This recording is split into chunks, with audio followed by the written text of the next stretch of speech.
আপনি আপনার ব্যবসায় প্রতি মাসে কোনো একটা ডিসকাউন্টের ব্যবস্থা করছেন, অথবা ডিসকাউন্ট কুপনের ব্যবস্থা করছেন, অথবা আপনি আপনার প্রোডাক্টের দামই কমাই দিয়েছেন। এতে করে আপনার ব্যবসার গ্রোথ আসতেছে না। কারণ কি, আপনার কাস্টমার আপনার থেকে প্রোডাক্ট কিনতেছে না। অর্থাৎ আপনি এত ডিসকাউন্ট দিচ্ছেন, তারপরেও কাস্টমার কেন কিনতে যাচ্ছে না, এই জিনিসটা আমরা খুঁজে বের করার চেষ্টা করবো। অর্থাৎ শুধুমাত্র ডিসকাউন্ট দিলে যে বিক্রি বাড়ে না, সেটা আমরা সঠিকভাবে জানার চেষ্টা করবো। এবং কি, যখন ডিসকাউন্ট দিচ্ছেন বা দাম কম রাখতেছেন বা প্রোডাক্টের মূল্য কমাই দিতেছেন, এতে করে আপনার রেভিনিউ হারাইতেছেন, সেই জিনিসটা আমরা জানার চেষ্টা করবো। তো চলুন শুরু করা যাক। এখনো যারা চ্যানেলটিকে সাবস্ক্রাইব করেনি, সাবস্ক্রাইব করে দিবেন, বেল বাটন প্রেস করে দিবেন, যাতে নতুন নতুন যত ভিডিও আসে সবগুলো দেখতে পারেন। দেখুন, আপনি ক্লোথিং বিজনেসে ঢুকছেন, এখন দেখতেছেন কি অনেক বিক্রেতা, এত বিক্রেতার ভিতরে আপনি টিকে থাকতে পারতেছেন না। এই জন্য আপনি কি করলেন, আপনি ডিসকাউন্ট দেওয়া শুরু করলেন। কিন্তু হওয়া উচিত ছিল কি, আপনার কোয়ালিটি ইমপ্রুভ করা, তাই না? এখন আপনি তো কোয়ালিটি ইমপ্রুভ করেন নাই, কি কারণে? কারণ আপনার অনেক স্টক পড়ে গেছে। আপনি নতুন কোনো ইনোভেটিভ কিছু দেন নাই, আপনার নতুন কোনো প্রিন্টিং নাই, নতুন কোনো কাপড়ের কোনো পরিবর্তন নাই, নতুন কোনো ডিজাইন নাই। সো আপনি শুধুমাত্র চিন্তা করছেন কি, ডিসকাউন্ট দিলে কাস্টমার আসবে। আপনি ডিসকাউন্ট দেওয়া শুরু করলেন, আপনার যে কম্পিটিটর সেও ডিসকাউন্ট দেওয়া শুরু করলো। ডিসকাউন্টে কি চলতে থাকলো? মার্কেটে খালি ডিসকাউন্ট। এখন ডিসকাউন্ট দিলে কি হলো? ডিসকাউন্ট দেওয়ার মাধ্যম দিয়ে আপনি রেভিনিউ হারাচ্ছেন, আপনার সেলস বাড়তেছে না, কাস্টমার পাগল হয়ে যাচ্ছে, কাস্টমার কিনতেছে না। এখন আপনার কি করুন সেটা আমরা জানবো। তার আগে আমরা জানবো, ধরুন আপনার একটা প্রোডাক্টের দাম বা একটা টি শার্টের দাম আপনার 1000 টাকা। এখন আপনি কি করছেন, 20% ডিসকাউন্ট দিচ্ছেন। 20% ডিসকাউন্ট মানে কি, 800 টাকা। এখন এই 200 টাকা যখন ডিসকাউন্ট দিলেন, অর্থাৎ 20% ডিসকাউন্ট দিচ্ছেন, কাস্টমার যদি একান্তই এই জিনিসটা ব্যবহার করে অভ্যস্ত না হয়, সেক্ষেত্রে কখনো কিন্তু প্রোডাক্টের বিক্রি বাড়বে না। কেন বাড়বে না? কারণ কি, কাস্টমার চাচ্ছে অ্যাকচুয়ালি কত টাকায় জানেন? কাস্টমার অ্যাকচুয়ালি চাচ্ছে আপনি তাকে 80% ডিসকাউন্ট দেন আর 20% প্রোডাক্টের দাম রাখেন। অর্থাৎ 1000 টাকার প্রোডাক্ট যদি 200 টাকায় পাওয়া যায়, সেই ক্ষেত্রে কাস্টমার কিনতে রাজি হইতে পারে, যারা আসলে ডিসকাউন্টে কিনতে চায়। এই কাস্টমারকে আমি বলে থাকি ডিসকাউন্ট কাস্টমার। অর্থাৎ শুধুমাত্র এরা ডিসকাউন্টের সময় আপনার থেকে প্রোডাক্ট পারচেস করবে, সারা বছর কিনবে না। এখন সারা বছর যদি না কিনে, শুধুমাত্র ডিসকাউন্টের সময় যদি কিনে, সেই ক্ষেত্রে এই কাস্টমার দিয়ে আপনি ব্যবসা করে টিকে থাকতে পারবেন? মানে 80% আপনি লেস করে দিবেন প্রোডাক্টের, সেই ক্ষেত্রে টিকে থাকা তো সম্ভব না। আশা করি বুঝতে পারছি। সো তার মানে আপনার কাস্টমার যা চাচ্ছে সেটা আপনি কখনোই ম্যাচ করাইতে পারবেন না, সেটা আপনি দিতে পারবেন না, যদি আপনি শুধুমাত্র ডিসকাউন্ট চিন্তা করতে থাকেন। সো শুধুমাত্র ডিসকাউন্ট দিয়ে কখনোই বিক্রি বাড়ানো সম্ভব নয়। এখন আপনি বলতেন, আপনাদের কোম্পানিতে যে মাঝে মাঝে আমরা ডিসকাউন্ট দেখি। দেখুন, আমরা ডিসকাউন্টটা কখন দিই? ডিসকাউন্টটা আমরা তখন দেই যখন আমরা প্রি বুকিং নিই। অর্থাৎ আমাদের মার্চ মাসে কোনো একটা প্রোডাক্ট লঞ্চ হবে বা মার্চ মাসে আমরা প্রোডাক্ট ডেলিভারি শুরু করব, তার আগে আমরা কি করে থাকি, একটা ডিসকাউন্টে ক্রেতার থেকে একটা বুকিং মানি নিয়ে থাকি। এতে করে কি হয়, আমরা একটা সিরিয়াল মেনটেন করতে পারতেছি। আমার মার্চ মাসে এপ্রিল মাসে যে পরিমাণ প্রোডাক্টের চাহিদা থাকবে, সেই অনুযায়ী আমার প্রোডাক্ট উৎপাদন করে আমি কাউকে আগে দিলাম, কাউকে পরে দিলাম। এতে করে কি হবে, এতে করে আমার কাস্টমার নষ্ট হবে, এবং কি যারা একান্ত প্রয়োজন ছিল তাকে আমি আজকে দিতে পারলাম না দেখে সে আরেক জায়গা থেকে কিনে ফেলবে। সো এই জন্য আমার কি দরকার হচ্ছে, আমার একটা সিরিয়াল মেনটেন করা দরকার হচ্ছে।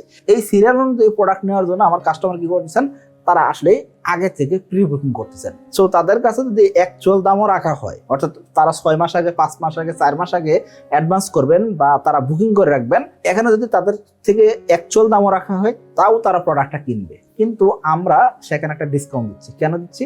কারণ কি, সে 4 মাস 5 মাস আমাদের একটা অ্যামাউন্ট দিয়ে রাখতেছে, সেই অ্যামাউন্টটা ছোট না, একটা বড় অ্যামাউন্টে দিয়ে রাখতেছে। সো এই টাকা দিয়ে সে যদি কোনো একটা ব্যবসা করতো, সেই ক্ষেত্রে তো তার লাভ হইতো, তাই না? সো আমরা এই জায়গায় চিন্তা করে কি করছি, কাস্টমার জন্য একটা ডিসকাউন্টের ব্যবস্থা করে রাখছি। সো আপনার ডিসকাউন্ট এবং আমাদের ডিসকাউন্টের ভিতরে রাত দিন ফারাক তৈরি হয়ে গেল। তার মানে কি, আপনি চিন্তা করতেছেন কি স্টক খালি করবেন, এই জন্য আপনি ডিসকাউন্ট দিতে আছেন। আর আমার কোম্পানি কি করতেছে, ধরুন এই প্রোডাক্টটা ডেলিভারি শুরু হবে মার্চ মাসে, আমরা বুকিং নেওয়া শুরু করছি নভেম্বর মাসে।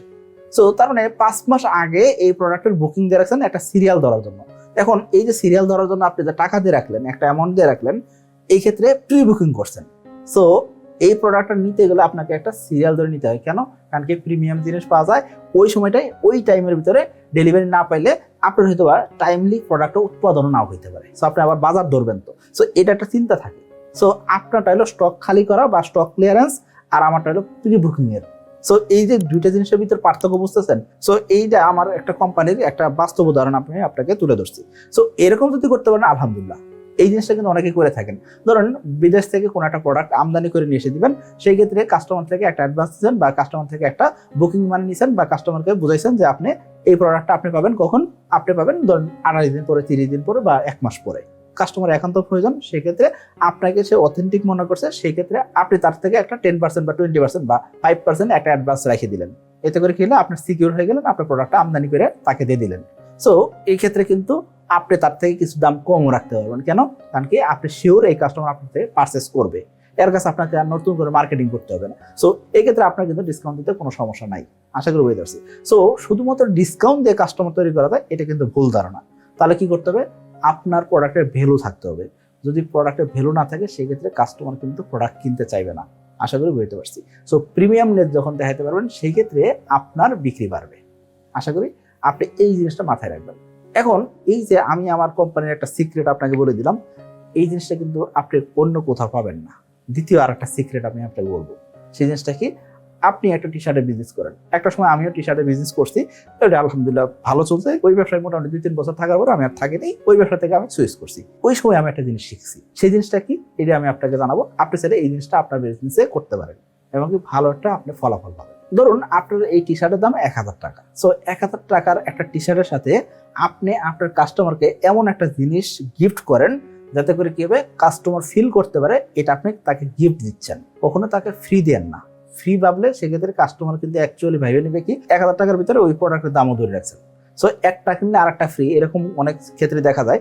এই জিনিসটা না, আপনি কি করেন, কাস্টমারকে ফিল করান যে দেখেন যে আপনি যদি 1000 টাকার একটা প্রোডাক্ট কিনেন সেক্ষেত্রে সাথে একটা জিনিস পাচ্ছেন।